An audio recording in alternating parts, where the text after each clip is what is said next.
Okay, we are back to this Singer 301A again born in 1956, and it is everything about heavy duty. It has the same size motor as the Singer 201-2, the same size motor as the 1591, and has the added benefit, like those machines, of a direct drive motor. And I can tell you those worm gears, those gears inside of this machine are all metal.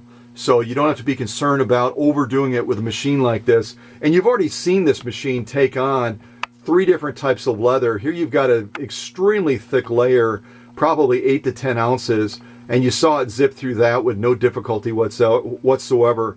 Right over here we've got 4 layers of garment leather with a liner behind each one of those layers. And this 301A went through it like it was a walk in the park. Again, incredible motor, direct drive, and also it has that added benefit of that rare slant needle walking foot as well. And then finally we did this layer last. Nothing thin about this vegetable tan leather whatsoever. We did 2 layers of it. And again, if I kind of zoom in a little bit and move it slow so my camera doesn't go out of focus, you can see the quality of those stitches. Not just on that one, but certainly on this, and lastly on this one as well. So you know what? Whatever kind of leather sewing you're looking to do, whether it's a leather like this, garment style, maybe you're making teddy bears, or a vegetable tan type leather like this 301 is more than up to the task. And what you're going to see me sew off on next is really going to put that to the test. What we're going to sew off on now, once I get my camera stable here, we're going to be sewing off on some of that nylon webbing.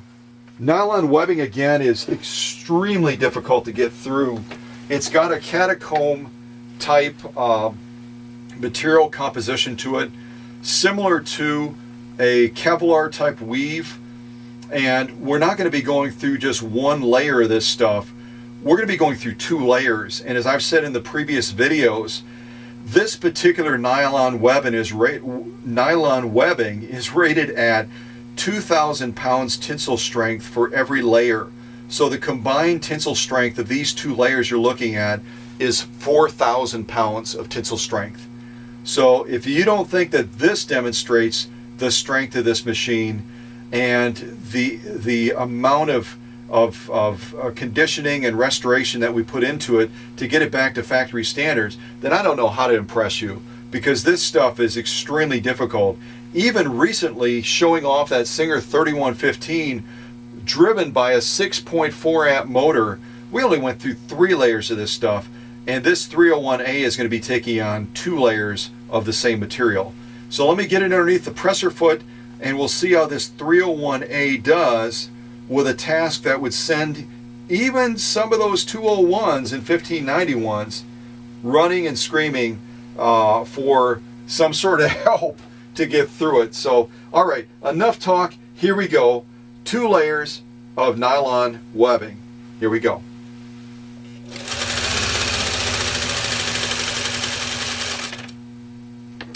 Was there any challenge in that? I blinked once and I think I missed something, because this direct drive Singer 301A just did what probably didn't even look quite as easy when we did it on some of the FAF machines. And everyone, when they think of FAF, they think of German engineering, strong, powerful, and they're right. But you know what? If a machine is restored properly, as I've done with this Singer 301A, and you've got the benefit of that 0.6 amp motor, you've got the benefit of that direct drive, this machine can hold its own even with a German engineered FAF machine. And I'm going to try to zoom in as close as I can.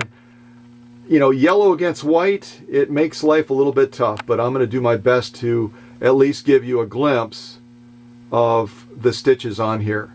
And you're going to have to look kind of close because it really blends in, but that stitch quality, I can tell you, if you were as close as I was at the needle, it's just picture perfect.